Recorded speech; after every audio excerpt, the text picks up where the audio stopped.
Hi guys, welcome back to the channel. I'm Office Bloke Daz. I'm Office Bloke Mike. Office Bloke Mike. Got a bit of wind stuck in my throat there. Old age, that mate. Well, what can I say? It's the way it goes. Yeah, anyway, I hope you're all having a good weekend. Yeah. 10 accidental inventions you can't live without. I love these accidental ones. It's Yeah. great. Maybe making something else. Yeah, it's so interesting to put two things together maybe. And Yeah. wow, that's never better thought than- of that. That's better than what I was thinking of. Yeah. If you get into it, let's see. Yeah, What let's they do are. 10 it. accidental inventions you can't live without. Let's get right into it. Number 10, Right, snow okay. globes. So back in the day, there was this guy trying to make a brighter light bulb. He thought adding water and tiny particles to the bulb would help brighten things up. Well, turns out it didn't. But what it did do was create a cool snowfall effect when shaken. Fast forward a bit, and these accidental art pieces got their big break at the Paris Universal Expo of 1878. People went nuts for them. Then, a smart cookie from Austria thought it would be cool to put a model of the newly built Eiffel Tower in them, and bam, the souvenir snow globe was born. Suddenly, everyone wanted one.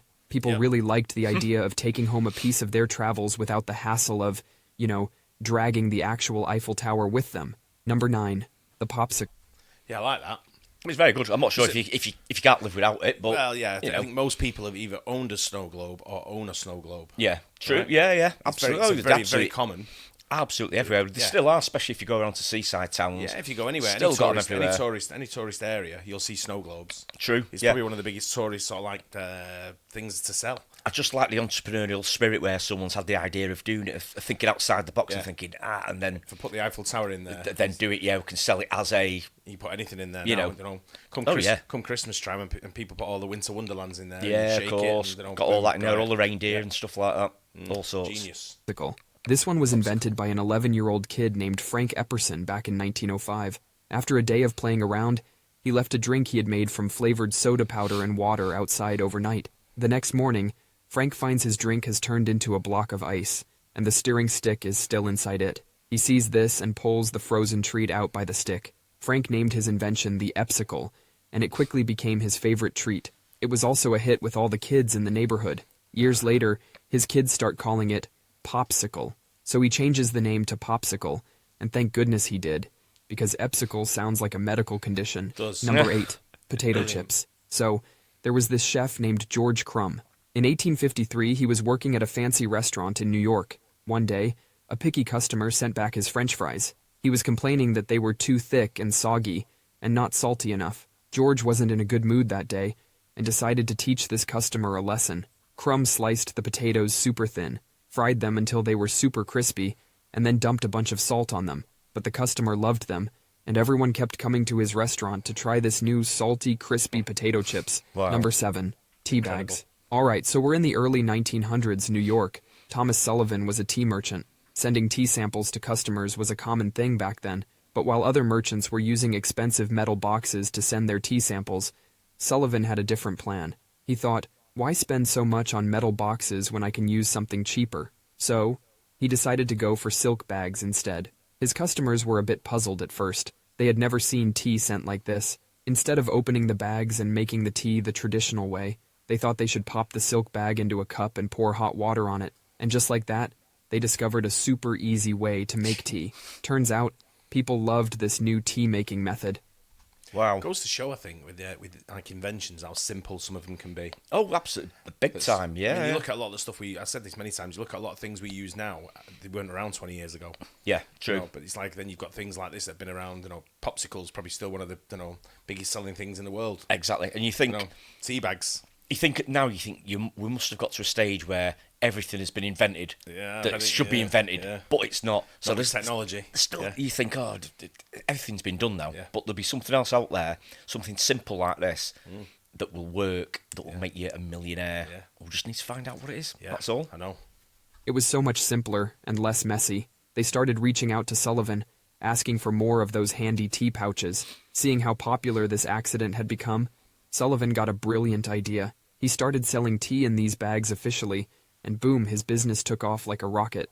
Number 6, Matchsticks. So, the year is 1826, and we've got this British chemist named John Walker. He's just doing his chemist thing, Johnny Walker. mixing up chemicals, probably dreaming about the periodic table or whatever chemists daydream about.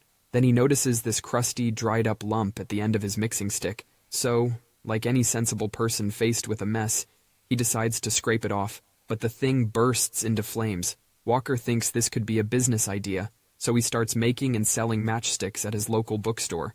Walker, being the gentleman that he is, decides not to patent his invention. He believed that sharing his invention with the world was way more important than filling his pockets with cash.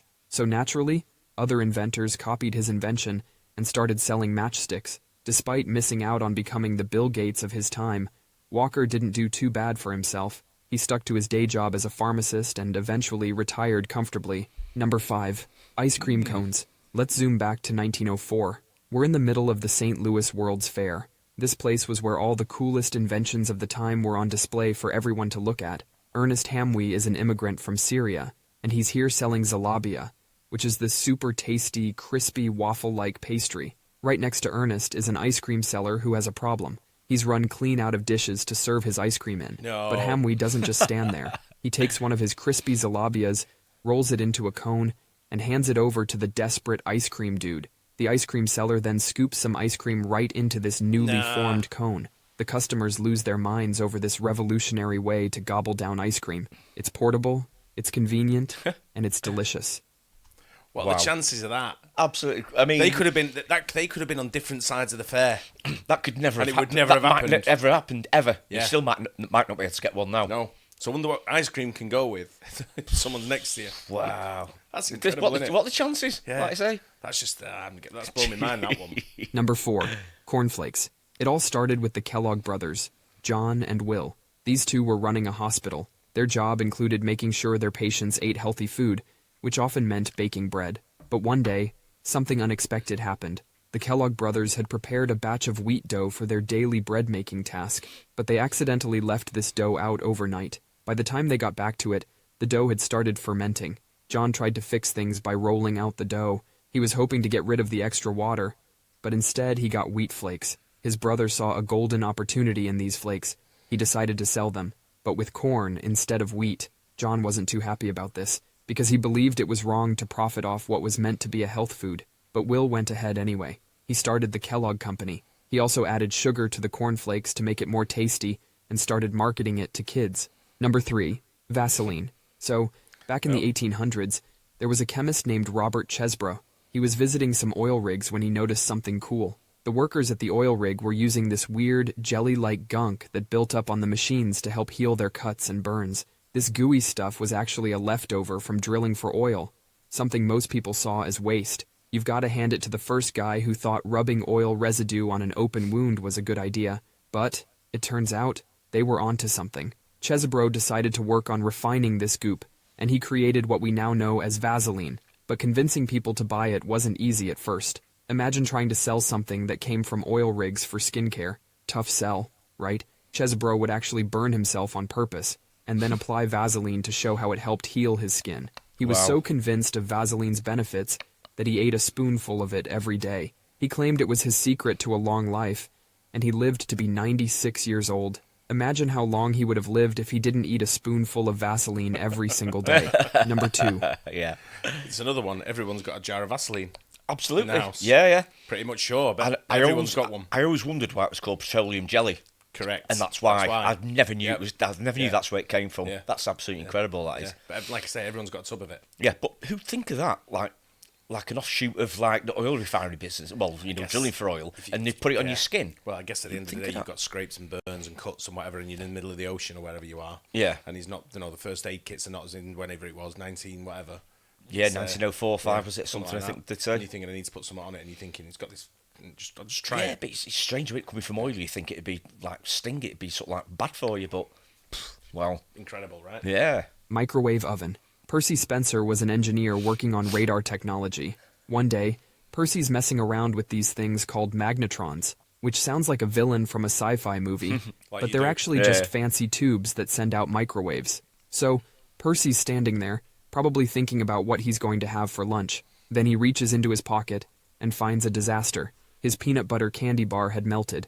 That got him thinking, if microwaves can do that to his snack, what else could they do? So, he grabs some popcorn, throws it in front of the magnetron, and makes the world's first microwave popcorn. Percy decides to turn this discovery into a kitchen appliance. He whips up the Rada range, a machine that costs a small fortune and weighs as much as a small car. Not exactly your countertop model. The Rada range was a flop at first. People were scared of it, thinking it was some sort of radioactive monster. Also, it was $5,000. That's like choosing between a microwave and a decent used car. But by the 1970s, it's shrunk down to fit on your counter, doesn't require you to sell a kidney to afford it, and suddenly, everyone wants one. Number 1. Chocolate chip cookies. It's 1938, and Ruth Wakefield decides to bake a batch of chocolate cookies, but she's out of cocoa powder. Instead of running to the store, she decides to grab a bar of Nestlé chocolate, chops it up into little chunks, and tosses them into her dough, thinking they'd melt and blend into the batter. But the chocolate gods had other plans. Those chunks stayed solid, making what we now bow down to as the chocolate chip cookie. She started selling these cookies, and needless to say, they were a big hit. So Nestle started selling pre-chopped chocolate, and they slapped her cookie recipe on their packaging. In exchange, she got a lifetime supply of chocolate. That's all for today. You think you'd want? I think you want a bit more than that. I'd want a bit. Yeah, nowadays you'd want a bit more, wouldn't you? If you've invented chocolate chip cookies, yeah, I've got something here that's going to blow your mind. Yeah. I'll give you a lifetime. Hang on a minute. Yeah, whoa. Let me go and see someone else first, and I'll come back. Yeah, see what else I can get. All these are just worldwide, aren't they? Pretty much everything. Your microwaves, probably pretty much every single kitchen, certainly in like developed countries, has got a microwave. Yeah, 100%. And it's, I think, like I say, when you look through everything there, I would say pretty much everything everyone's either got or had. Yeah. You know. Yeah, I don't think I own a snow globe, but I'm sure I've had one in the past. Oh, we've had one at home in the past, but absolutely big time, without a doubt. And it's everything's there. Everyone's got a jar of Vaseline. Yeah, absolutely. Yeah. There's just loads of stuff in there. Chocolate chip cookies. Everyone's had or got. Yeah, everyone's had a cone, ice cream cone, Popsicle. which is the ice cream cone on blue. I mean, that's the one that got me more. That's just by chance. Absolutely incredible, but some of them are great there. Really good. Yeah, it goes to show how easy it is. We just need a bit of luck. You do. And we'll be on to something. Absolutely, mate. Absolutely. Anyway, hope you guys enjoyed that. Don't forget to like and subscribe. We'll see you on the next one. Cheers. Cheers.